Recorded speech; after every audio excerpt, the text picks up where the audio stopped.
नमस्कार दोस्तों, आज हम बात करेंगे कनाडा के प्रधानमंत्री जस्टिन ट्रूडो की, जिनकी लोकप्रियता फिलहाल इतनी गिर चुकी है कि इसे देखकर भारतीय पॉलिटिशियन को भी हैरानी हो सकती है। अगर आपको लगता है कि भारतीय पॉलिटिक्स में ड्रामा और क्राइसिस की कोई कमी नहीं है, तो कनाडा का ये हाल देखकर आप सोचेंगे कि भाई ये तो हमसे भी आगे निकल गए। अब बात करते हैं ट्रूडो की सिचुएशन की। ये जनाब लगभग एक दशक से कनाडा की सत्ता में है और उनकी लोकप्रियता हर 4 साल से लाल निशान में है। हाल ही में दिसंबर में हुए एंगस रीड के सर्वे के मुताबिक उनकी नेट अप्रूवल रेटिंग -40 तक पहुंच गई है।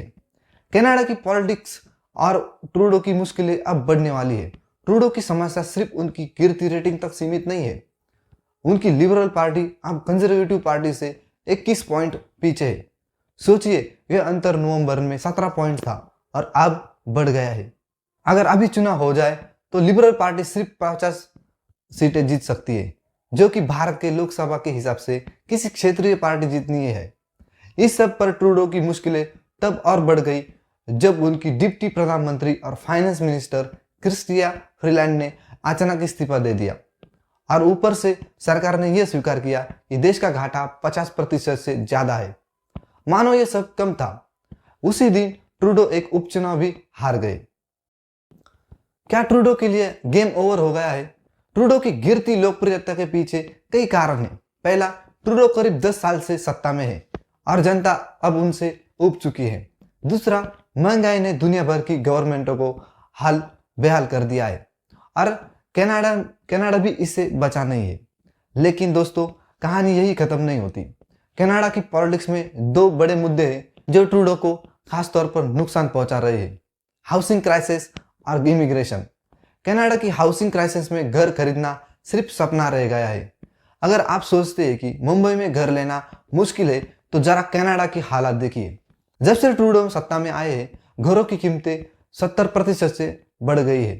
टोरंटो और वैंकूवर जैसे शहरों में तो घर खरीदना एक सपना बन चुका है। 1990 के दशक में जहां घर की कीमतें औसतन वेतन से 3 गुना ज्यादा थी, अब यह अनुपात 9 गुना हो गया है। वैंकूवर में तो ये 12 गुना है। मतलब एक औसतन कनाडाई को घर खरीदने के लिए लोन के अलावा भगवान की कृपा की भी जरूरत है। अब दूसरा मुद्दा, इमिग्रेशन। कनाडा में इमिग्रेशन पिछले कुछ सालों में तेजी से बढ़ा है। यहां तक कि नॉन परमानेंट रेजिडेंट की संख्या 30 लाख तक पहुंच चुकी है, जो कुल जनसंख्या का 7.3% है। यहाँ का एक दिलचस्प भारतीय मुहावरा आता है, जब हम कहते हैं अतिथि देवो भव, तो उसका मतलब यह नहीं होता कि मेहमानों को बुलाकर अपनी ही हालत खराब कर लो।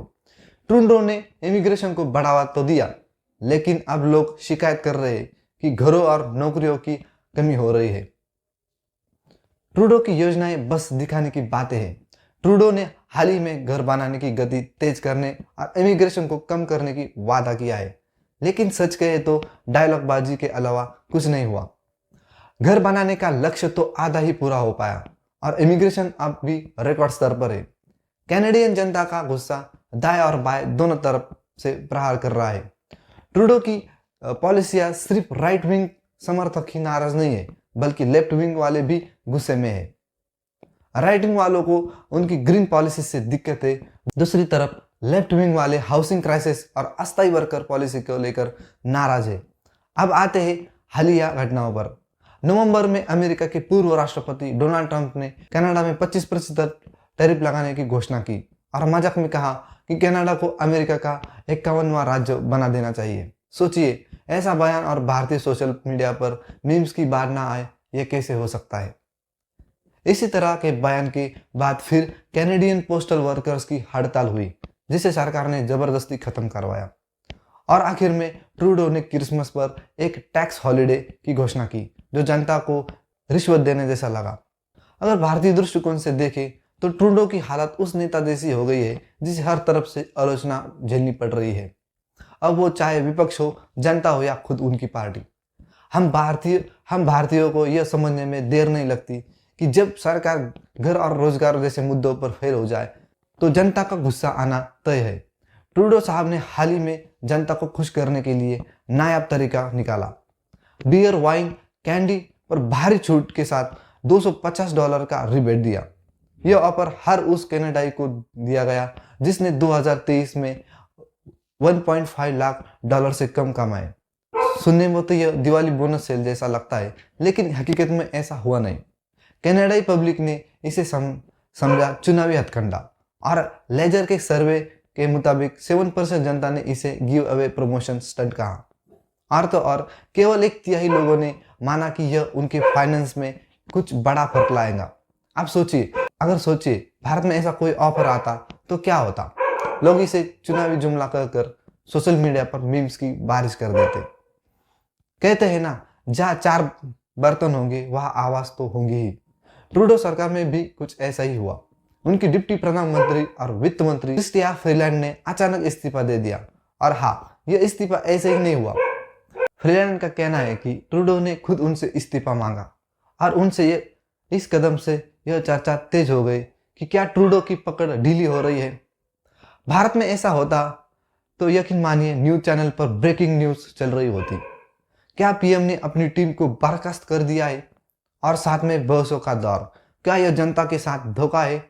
इस्तीफे के बाद जब वित्त मंत्रालय का हाल देखा गया तो पता चला कि 2023 का नेशनल डेफिसिट 61.9 बिलियन तक पहुंच गया है, जो कि सरकार के 40 बिलियन के टारगेट से 50% ज्यादा है। अब ऐसे में सवाल उठता है कि 6 बिलियन डॉलर की यह गिव अवे कहाँ से आएंगे। क्या कनाडाई टैक्सपेयर को इसकी भरपाई करनी पड़ेगी। इसी बीच सोने पर सुहागा सोमवार को ब्रिटिश कोलंबिया में उपचुनाव का नतीजा आया, जहां कंजर्वेटिव पार्टी ने लिबरल्स की सीट छीन ली। यह 2023 में ट्रूडो सरकार की तीसरी हार थी, और वह भी उन सीटों पर जो कभी उनकी रिजर्व सीट मानी जाती थी।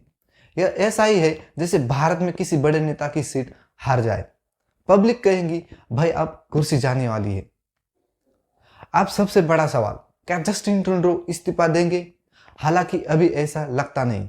उन्होंने पहले भी उपचुनाव हारने के बाद कुर्सी नहीं छोड़ी। हाल ही में डोमिनिक लेब्लैंड को नया वित्त मंत्री नियुक्त किया। लेकिन यह पॉलिटिक्स है दोस्तों, यह कुछ भी हो सकता है। अगर संसद में नो कॉन्फिडेंस मोशन पास हो गया तो शायद ट्रूडो को चुनाव करवाना ही पड़ेगा। इस पूरे ड्रामे में कुछ जरूरी बात है, फ्री में कुछ भी नहीं मिलता, चाहे बियर हो, वाइन हो या $225 का रिबेट। आखिरकार जनता ही उसकी कीमत चुकाती है। लीडरशिप मैटर करती है। जब संकट आता है तो असली नेता वही होता है जो टीम को संभाल सके। चुनाव से पहले बड़े बड़े वादों से सावधान रहे। तो दोस्तों, यह था कनाडा की पॉलिटिक्स का विश्लेषण। अगर आपको यह सुनने में अच्छा लगा तो लाइक करें, शेयर करें और सब्सक्राइब करें, और कमेंट में बताएं आप इस विषय पर क्या विचार रखते हैं। मिलते अगले वीडियो में, तब तक के लिए धन्यवाद।